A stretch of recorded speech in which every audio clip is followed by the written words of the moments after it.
All right, folks, today I got a comment that I want to dissect on a video. I replied to this comment, but I thought it would make a really cool video.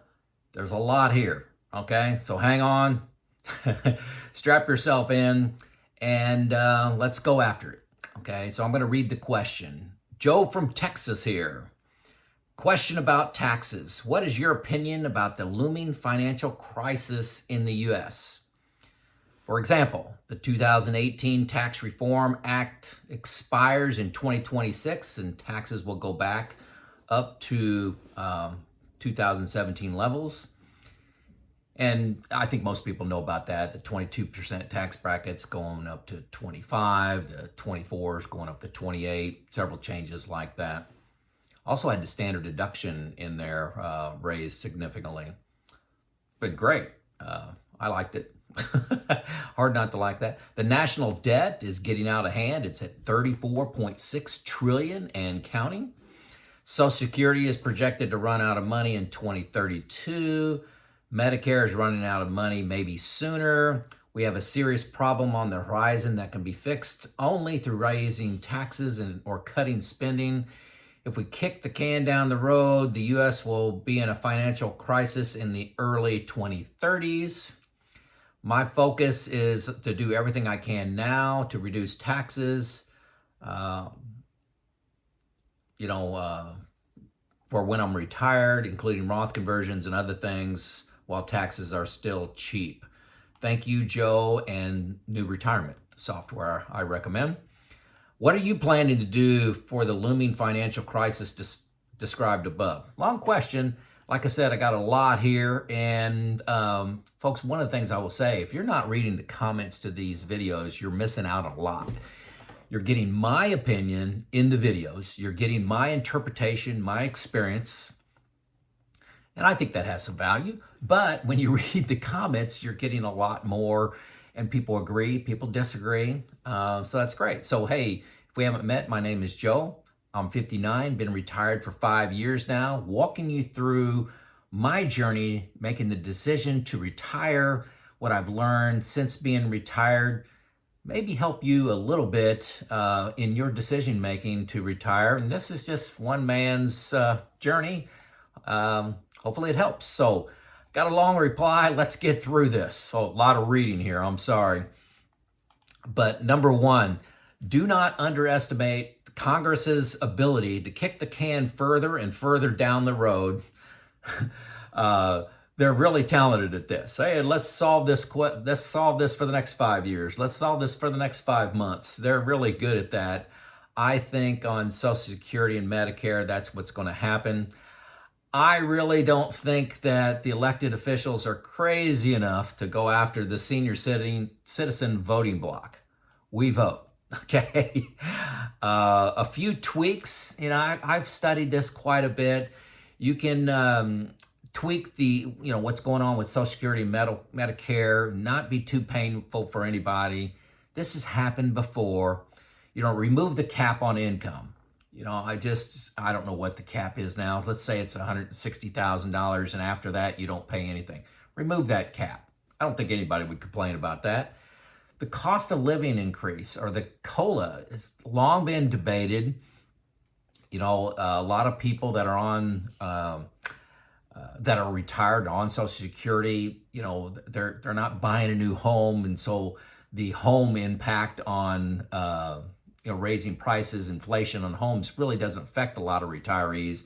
Yes, if you're renting, it does, but COLA has been long debated, and that's huge. That's the inflation of Social Security, and that's a big issue. That can be modified.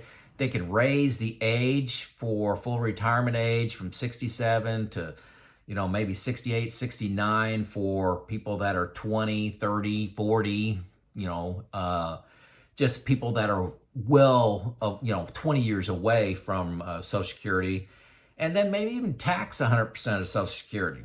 I don't know. I don't think I would complain about any of those. Yeah, I'd probably grumble about them, but if that made it solvent, I'd be okay with it.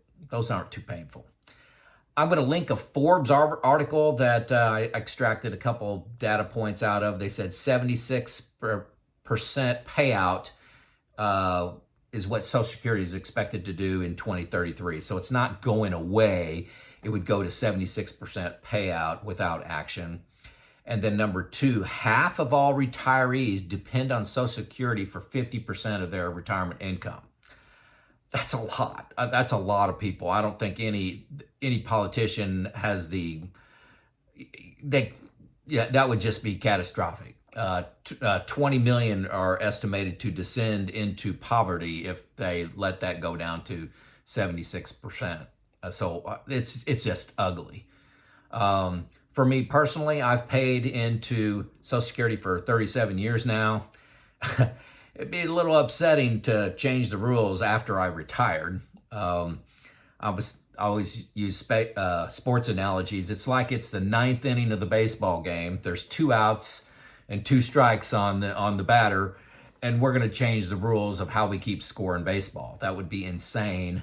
But we've done it before, where we changed the age up to 60. It used to be 65, moved it to 67, and it kind of stepped up to 67 depending on when you were born. We could do that again. Do some things with COLA, do some things with taxes, remove the cap, and I think we can get there. Now, moving on to the spending problem that we have in the United States, it's pretty complex, and I am not even close to an expert on it. I have spent a lot of time looking at it over the last few months, and this video is kind of timely because I'm never going to have all the information on this, but I've got enough to share my perspective on it. Most people tend to make the national debt problem too simple. They relate it to, their home, how they run their personal finances. You can't, if you make $100,000 a year and you continue to spend $120,000 a year, eventually somebody's going to stop loaning you money. Well, the government doesn't run that way. They could print their own money. And by printing money, they're not actually running a printing press. What they do is they just create a debt and a credit. They create if they want an extra $1 trillion, they say, oh, here's $1 trillion. Let's create $1 trillion worth of bonds, and then try to sell those. So they can manufacture money out of thin air. Some say, and I've heard a lot of smart people say this, as long as we can service the debt, we're okay. And service the debt means make the minimum payment, make the minimum payment. One of the things that helped this is, and a lot of our debt was in the last 10 years with very low interest rates, near zero interest rates. Well, you could borrow all day long. I got friends that, borrow, they could pay off their house, but they got a 1.9% mortgage, and they're just letting that ride. And they'd like to have it go up and borrow more from it and invest that, make difference on the arbitrage there. I'm going to link a University of Pennsylvania Penn Wharton School of Business article here where they've studied this problem. I think this was 2024. But we estimate this is the summary, the U.S. debt held by the public cannot exceed 200% of GDP under today's favorable market conditions. Currently, I don't think I said this yet, we're at 120. Which is up a lot. We were like at 100 not too long ago. It's the rate of change in the last few years, and COVID made this a lot worse. Whatever your thoughts were on that spending, but we were at 100 not too long ago, and 120 today. 200 is where they see doom. The Wharton School of Business analysis. Under the current policy, they estimate we have 20 years for corrective action. After which no amount of tax increases or spending cuts is going to solve the problem. So it's going to run away in 20 years. So unfortunately, 20 years, most of the politicians will be looking at that and saying, kick the can down the road. And that's the best case scenario, is you got 20 years is what they're saying. Again, I attached a link to that article. I like a book, and I've done a book review on this before. I'm telling you this, I don't get any money for this, okay? Ken Fisher of Fisher Investments. Okay, he has a YouTube channel too, and he has this book called Debunkery. If you sign up on their, on their website, they actually send this to you free. I got this free, and it's got like 7,500 4-page myths about thoughts on the stock market. And one of them happens to be on the national debt. Big debt is national death. Bunk number 45. And he just has these about 4-page answers with a couple charts. One of the things he noted is, hey, our national debt was 110% of GDP in 1946. And a lot of people look at the late 40s, early 50s, as good times financially. So we were in the ballpark of 120%. Now we're accelerating up. You can see here, this was the 1946, and we've gone down. And also on this other chart over here, there's a point here. Sorry, this is impossible to read. This is the United Kingdom, and that is at 250% debt to GDP, 250. Now that was in 1825, and then they were at 240% in, let's see, 1950, after World War II. That was the highest was the previous high for the United States. And what he's concluding from that is, it really didn't matter. It really didn't matter. They went through it. It's not good, but I'm not sure it guarantees doom. Okay, so that's my simple research on this. I probably invested about 4 hours into looking at articles and YouTube videos on this, and there is no consensus. There's no consensus. My plans, let's come back to earth.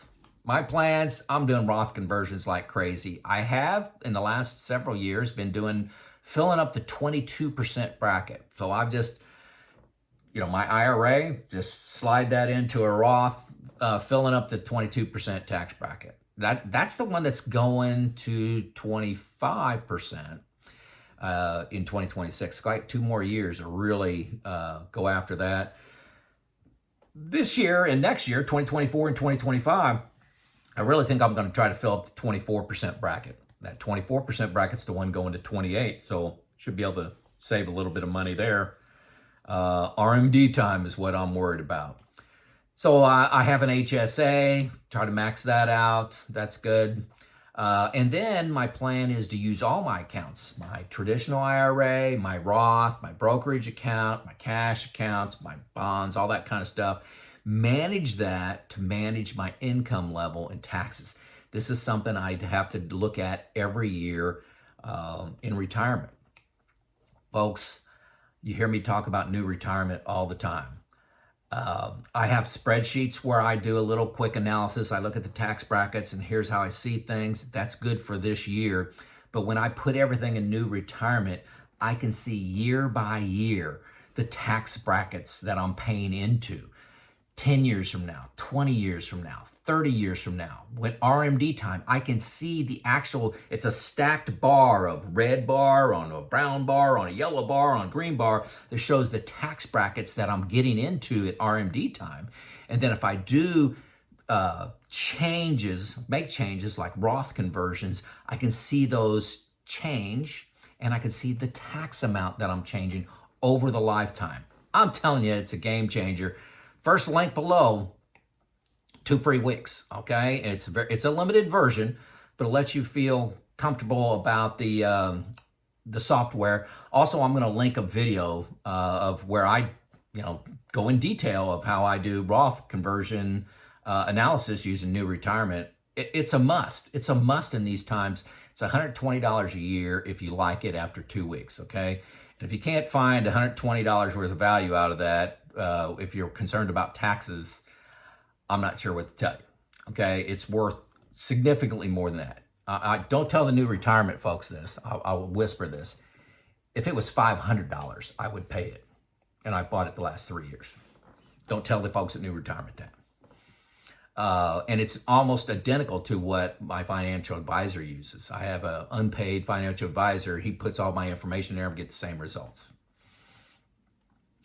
Bottom line, I control what I can control, and I don't worry about the rest. Honestly, while I'm frustrated with government spending, it does not cause me any daily stress. I just don't get worked up about this. Actually, when you get down to it, my actions should have a bigger impact on my bottom line than these government actions. Panic selling, keeping the cost of my funds low, asset location, management of it, controlling my expenses. So my actions are pretty big, and I do vote, okay? I encourage you to go out there and vote. The big problem here, and I'm going to get up on a soapbox for just a second. The big problem here is there's about 30 minutes of news a day. 30 minutes of news. And we have 10 24-hour news channels that have to come up with a crisis. We've got social media that is instantly reporting a crisis, trying to get clicks, trying to get your screen time, okay? Trying to get you to be there and watch them. And that's causing more fear than I think is deserved. Yes, this is a problem. Should you be stressing about it? I'm not, okay? That's my take. Add your comments, add your concerns. I read every one of them. I'm able to keep up with that right now. Some days I'm not, but most of the time I read every one of them, and most of them that are really juicy, I can turn into videos, and a lot of people get a kick out of that when I make a video about them. That's it. It's Joe out.